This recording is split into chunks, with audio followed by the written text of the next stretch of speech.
Hello friends, welcome to channel Eduform. आज हम सबसे महत्वपूर्ण आपका जो सब्जेक्ट है, मोस्ट इम्पोर्टेंट, इसको हम स्टार्ट कर रहे हैं, जिसको हम बोलते हैं instrumental method of analysis, subject code BP 701। ये सब्जेक्ट काफ़ी इम्पोर्टेंट है जिस व्यक्ति को क्वालिटी कंट्रोल डिपार्टमेंट या quality assurance department, mainly quality control department में जिसको काम करना है, उसके लिए काफ़ी ज़रूरी और काफ़ी महत्वपूर्ण ये सब्जेक्ट है। इसमें आप सभी इंस्ट्रूमेंट को हैंडल करना सीखेंगे, और यदि एक इंस्ट्रूमेंट आपने अच्छे से हैंडल करना सीख लिया तो आपकी ग्रोथ के चांसेस काफ़ी ज़्यादा है। तो बिल्कुल अच्छे से आपको ये समझना है। हम आज से स्टार्ट करेंगे, छोटे छोटे पार्ट्स में इसको बनाएंगे ताकि आप लोगों को समझने में ईजी रहे। और जो पहली बार वीडियो देख रहे हैं वो चैनल को सब्सक्राइब करें और बेल नोटिफिकेशन पे ऑल पर क्लिक करें ताकि मेरे जैसे ही नए वीडियो आए वो आपको नोटिफिकेशन मिल जाए। आज हम बात कर रहे हैं इंस्ट्रूमेंटल मेथड ऑफ एनालिसिस। आपका सब्जेक्ट का सिलेबस हम देख लेते हैं। सिलेबस आपका इस तरह है कि यूनिट फर्स्ट हम आज बात करेंगे यूवी विजिबल स्पेक्ट्रोस्कोपी। इसी में अलग अलग टर्मिनोलॉजी है, इलेक्ट्रॉनिक ट्रांजिशन क्या होता है, क्रोमोफोर्स क्या होता है, ऑक्सोक्रोम क्या होता है, स्पेक्ट्रल शिफ्ट क्या है, ये सब हम बात करेंगे।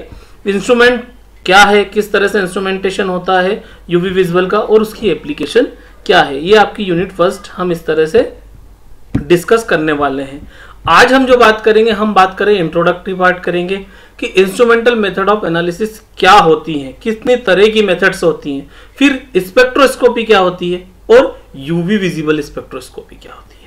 इस तरह से हम बात करेंगे। फिर हम इलेक्ट्रॉनिक ट्रांजिशन, क्रोमोफोर्स, ऑक्सोक्रोम्स, धीरे धीरे ये सारी चीजों के बारे में बात करेंगे। इंस्ट्रूमेंटल मेथड ऑफ एनालिसिस काफी बड़ा सब्जेक्ट है। इसको बी फॉर्म के लेवल से मैं लेके आया हूं क्योंकि यदि आप पढ़ने जाएंगे तो एक साथ ही काफी लंबा सब्जेक्ट है। अब बात करते हैं इंस्ट्रूमेंटल मेथड ऑफ एनालिसिस क्या होती है।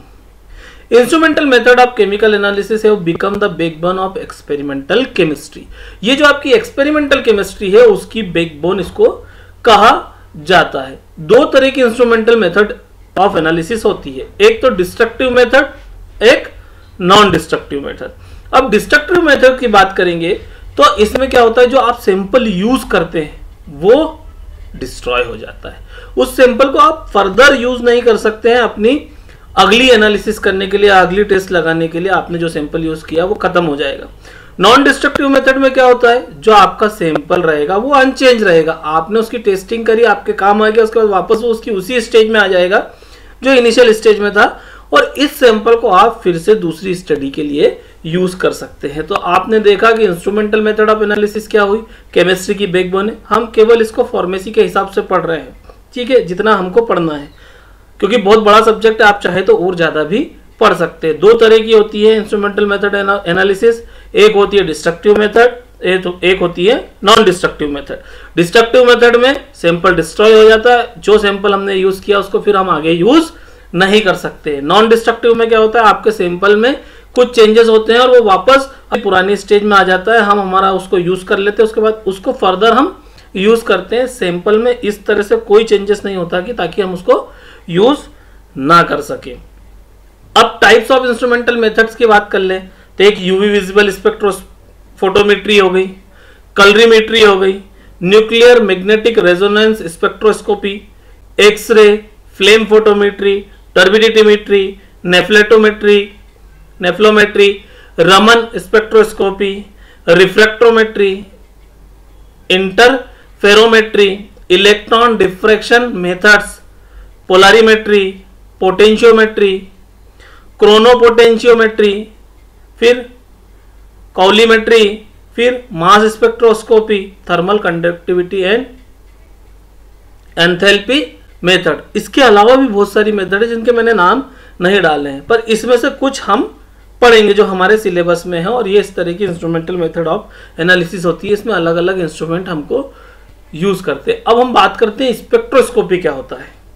Spectroscopy is the study of the interaction between matter and electromagnetic radiation. ये एक डेफिनेशन हो गई कि आपके पास जो मैटर है, कुछ भी चीज हो गया, वो आपका सॉलिड, लिक्विड, गैस जो भी हो, वो बाद में बात करेंगे कि आपके पास एक मैटर है और उसके साथ हम क्या कर रहे हैं, इलेक्ट्रोमैग्नेटिक रेडिएशन का रिएक्शन हो रहा है। इन दोनों के बीच में इंटरेक्शन हुआ है और जो भी इंटरेक्शन हुआ है उसको हम बोलते हैं स्पेक्ट्रोस्कोपी। और इस इंटरेक्शन के क्या फायदे हैं, क्या चीजें जनरेट होती है, वो हम आगे डिस्कस करेंगे। दूसरी तरह से हम क्या कह सकते हैं कि spectroscopy is the study of the absorption and emission of light and other radiation by matter.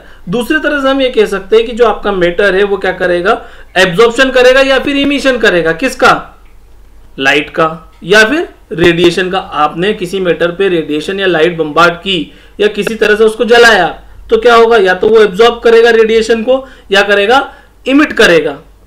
तो इसको हम बोल सकते हैं स्पेक्ट्रोस्कोपी। दूसरी बात, अब हम तीसरी बात करते हैं कि spectroscopy deals with measuring and interpreting spectra that arise from the interaction of electromagnetic radiation with matter। हम तीसरी बात में क्या बोल रहे हैं कि जो डाटा, जो स्पेक्ट्रा जनरेट होकर आ रहा है जब आप इलेक्ट्रोमैग्नेटिक रेडिएशन और मैटर की रिएक्शन हुई, यानी कि हमने उसको बम्बार्डिंग कराया तो एक स्पेक्ट्रा जनरेट हुआ, और इस स्पेक्ट्रा को हम जब इंटरप्रेट करते हैं इसी को हम बोलते हैं spectroscopy. It is concern with the absorption, emission और scattering of electromagnetic radiation by atoms और मॉलिक्यूल। अब हम बात कर रहे हैं कि या तो ये क्या हो सकता है, एब्जॉर्प्शन हो सकता है, इमिशन होता है, या स्कैटरिंग हो गई, किसके द्वारा, एटम्स या मॉलिक्यूल्स के द्वारा इलेक्ट्रोमैग्नेटिक रेडिएशन के साथ कुछ इस तरह का होता है, तो उसको हम इंटरप्रेट करते हैं, इसी को हम बोलते हैं स्पेक्ट्रोस्कोपी। अब बात कर लेते हैं हम एब्जॉर्प्शन और इमिशन की।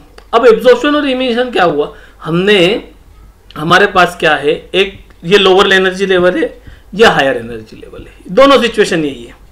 अब जब हम एब्जॉर्प्शन की बात करेंगे तो हमने क्या करा, एक फ्रीक्वेंसी के साथ इलेक्ट्रोमैग्नेटिक रेडिएशन यहां पर दिया इस पर्टिकुलर मैटर पे। अब इस मैटर का एक इलेक्ट्रॉन जो है वो जंप करके हायर लेवल पर चले गया, तो इसने क्या करा, एब्जॉर्प्शन करा इलेक्ट्रोमैग्नेटिक रेडिएशन का, तो एनर्जी क्या, डेल्टा एनर्जी चेंज हुई, तो एनर्जी क्या हुआ, इसने एब्जॉर्ब करी। वहीं पे हम इमिशन की बात करेंगे तो जब यहाँ पे इलेक्ट्रॉन है तो वो क्या करेगा, एक एनर्जी इमिट करेगा, और इमिट करके क्या हो जाएगा, लोअर लेवल पे आ जाएगा, इसको हम बोलते हैं इमिशन। अब एब्जॉर्प्शन क्या होता है, a transition from a lower level to higher level. देखिए आप, यहां से लोअर लेवल से हायर लेवल पर ट्रांजिशन हो रहा है with transfer of energy from the radiation field to an absorb atom, molecule और सॉलिड। आपका जो एटम, मॉलिक्यूल या सॉलिड के द्वारा जो एब्जॉर्ब किया है एनर्जी को, उसके थ्रू क्या हुआ, ट्रांजिशन हुआ लोअर लेवल से हायर लेवल पर, ठीक है। वहीं इमिशन की बात करते हैं तो a transition from a higher level to lower level with transfer of energy from the emitter to the radiation field. जो इमिटर है उसके द्वारा उसने क्या करा, रेडिएशन फील्ड में आपकी एनर्जी रिलीज कर दी। तो डेल्टा ई यहां पर हम चेंज करेंगे, यहां पर डेल्टा ई बढ़ेगा, यहां पर डेल्टा ई जो आएगा वो यहां से कम होगा। ये हम बात करते हैं। अब हम बात करते हैं यूवी विजिबल स्पेक्ट्रोस्कोपी क्या होता है। अब बात करते हैं अल्ट्रावायलेट विजिबल स्पेक्ट्रोफोटोमेट्री बोल सकते हैं, या इसको यूवी विजिबल स्पेक्ट्रोमेट्री बोल सकते हैं, या यूवी विजिबल स्पेक्ट्रोफोटोमेट्री बोल सकते हैं। is a technique used to measure light absorbance across the ultraviolet and visible range of the electromagnetic spectrum।